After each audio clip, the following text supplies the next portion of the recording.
साल में 8 साल का जो योगदान रहा उसके बारे में चर्चा करेंगे।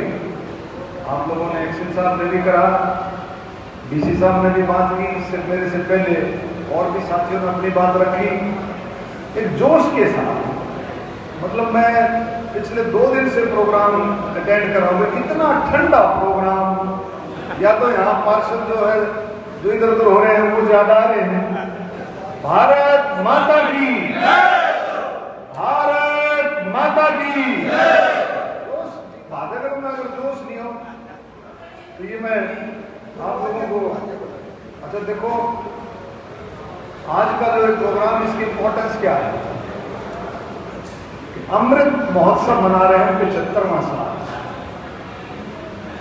75 साल में देश ने बिजली के क्षेत्र में क्या क्या किया। जब देश आजाद हुआ तब स्थिति क्या थी, 2014 तक स्थिति क्या रही, और 2014 के बाद बिजली के क्षेत्र में देश ने, हरियाणा प्रदेश ने कितने उन्नति की, इन बातों की सारी आपको जानकारी लगभग दी गई है। 75वें साल के बाद हमारा शुरू होगा अमृतकाल। अमृतकाल 25 साल अमृतकाल चलेगा कि जो 100 साल जब देश पूरा करेगा तो 75 साल के बाद अमृतकाल चलेगा। उस अमृतकाल में हरेक देशवासी की, हरेक भारतीय की, हरेक हरियाणा वासी की अपनी अपनी भूमिका तय होगी कि उस अमृतकाल में आप लोगों की क्या क्या जिम्मेवारी है, क्या क्या कर्तव्य है, और किस तरह से आपने देश को आजादी के 100 साल में लेकर के जाना है। इस सारी बातों का हमें विशेष तौर पर देश को मजबूत बनाने के लिए, जैसे हम कहते हैं कि देश पहले कहते थे देश सोने की चिड़िया। 800 साल मुगलों ने राज किया, 200 साल अंग्रेजों ने राज किया, लेकिन सोने की चिड़िया को हमारा आप सब समझते हैं। लेकिन अब जो आजादी का जो 100 साल होगा, हमने देश को आजादी के 100 साल में सोने का शेर बनाना है। हिंदुस्तान को सोने का शेर, उसकी तरफ देख तो सकते हो, निहार सकते हो उसकी सुंदरता की तरफ, लेकिन उसको ले जा नहीं सकते, उसको उठा नहीं सकते, उसको शेर बना। तो मैं आपको कहूँगा, आप देखेंगे कि पिछले 75 साल में जो 8 साल बड़े बहुत ही इंपॉर्टेंट गए 8 साल, उन 8 सालों में आप देखो कि 2.5 लाख मेगावाट बिजली बनती थी 2014 तक, और 2014 के बाद 4 लाख मेगावाट बिजली, यानी कि इतने थोड़े समय में करीबन आप देखें 1.5 लाख मेगावाट की बढ़ोतरी हुई। 1.5 लाख मेगावाट बहुत बड़ी ये अचीवमेंट है, बहुत बड़ा योगदान है। और उसके साथ साथ आप देखेंगे कि आज़ादी के 75वें साल में हम जो बातें कर रहे हैं, आप देखो 2014 तक करीबन 18,000 गांव ऐसे थे जिनमें बिजली की सप्लाई नहीं थी, जो बिजली से वंचित थे, जो इलेक्ट्रिसिटी से वंचित थे। 18,000 गांव। और 2015 में माननीय प्रधानमंत्री जी ने सौभाग्य योजना के साथ जोड़ करके आज आप देखेंगे देश के कोने कोने में, आज देश का कोई गांव ऐसा नहीं है जहां बिजली की सप्लाई नहीं हो, कोई शहर ऐसा नहीं है, कोई शहर का कोई वार्ड ऐसा नहीं है जहां बिजली की सप्लाई ना हो। ये है माननीय प्रधानमंत्री जी की देश। इसी तरह हरियाणा में भी माननीय मुख्यमंत्री जी के नेतृत्व में कोई कसर नहीं छोड़ी, यहाँ भी कोने कोने में बिजली की व्यवस्था की गई है। जैसे झज्जर में भी देखेंगे, रोहतक में भी कल प्रोग्राम हो रहा था, उसमें बताया गया था झज्जर में भी 234 गाँव में से 180 गाँव में जगमग योजना के तहत 180 गाँव को 24 घंटे लाइट से, बिजली से जोड़ दिया गया है।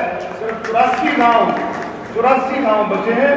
और वही बिजली डिपार्टमेंट डीसी साहब, एससी साहब बिल्कुल वायदा किया है मार्च 2023 तक, एम आई राइट, 5 मार्च 2023 तक उन 84 गाँव को भी 24 घंटे बिजली के लिए जोड़ दिया जाएगा। और आप भी सारा देखते हो, लेकिन फिर भी ट्रांसमिशन की अगर बात करें, 1.5 lakh kilometre 1.5 lakh kilometre transmission की लाइनें बिछाई और आपको फक्र होगा। मैं इस बात को इसलिए बताना चाहता हूं कि देश में ही नहीं, विदेशों में भी, अपने पड़ोसी देशों में भी ट्रांसमिशन की लाइन बिछा दी गई है। आने वाले समय में हमारे पास सरप्लस बिजली होगी और आपको एक और हैरानी होगी, सिंगापुर तक भी हम बिजली देने की तैयारी कर रहे हैं। उसकी बात आने वाले समय में, पहले तो हम पूरे देश में 24 घंटे बिजली देंगे और जो सरप्लस होगी उसको विदेशों में भी, बर्मा में भी लाइन ट्रांसमिशन के लिए बहुत सारे विदेशी देशों में, आस पड़ोस के देशों में ट्रांसमिशन की लाइन का काम पूरा कर लिया गया। 1.5 लाख किलोमीटर की जो ट्रांसमिशन लाइन हम लोगों ने बिछाया, बहुत बड़ी अचीवमेंट। 2015 में पेरिस में ऊर्जा समिट हुआ था, आपको याद भी होगा। मैंने कहा प्रवीण जी को, हमारे पत्रकार हैं, प्रवीण जी को इस बात का खूब अच्छे से पता होगा। 2015 में पेरिस में ऊर्जा सम्मेलन हुआ था, उसमें एक डेडलाइन रखी गई थी, पूरा विश्व उसमें शामिल था। उसमें एक डेडलाइन रखी गई थी कि 2030 तक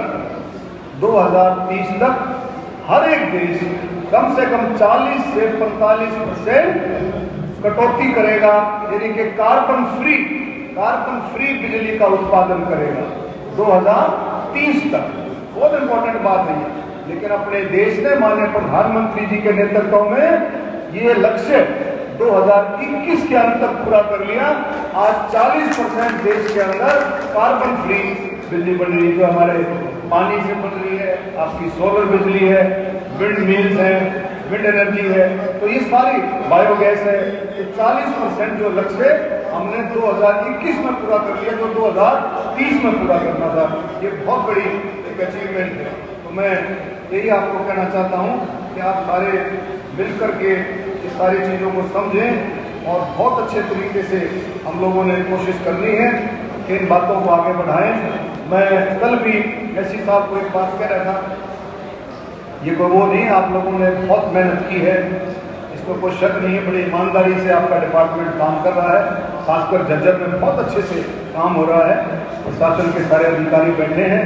तो मेरी इतनी है प्रार्थना है कि कंज्यूमर, उपभोक्ता जो है, ये मेरी बतौर सांसद के मेरी है कि भाई कंज्यूमर किसी तरह से भी, उपभोक्ता किसी तरह से तंग ना हो, ये हमारे को पुख्ता करना है।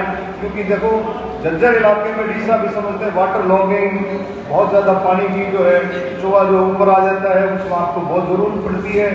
आपका इरिगेशन डिपार्टमेंट पंप लगाता है, आपको बिजली देनी पड़ती है, बहुत सारा कोऑर्डिनेशन है। तो उस तरह की परेशानी उपभोक्ता को, लोगों को परेशानी ना हो। लेकिन ये भी आप बधाई के पात्र हैं कि यहाँ पर कम से कम झज्जर जिले में बहुत कम उपभोक्ताओं की शिकायत है, लेकिन फिर भी जिसकी भी है उसको तुरंत प्रभाव से आप पूरा करें। एक कोऑर्डिनेशन कमेटी जरूर, जो एक्सिन जो है, एसडी और जेई, छोटे लेवल तक भी आपको एससी साहब को पता होना चाहिए कि भी कहाँ क्या चल रहा है। ये एक बहुत अच्छी बात रहेगी और लोग खुश हैं और लोगों को और भी ज़्यादा खुश किया जा सकता है, इसमें कोई शक नहीं।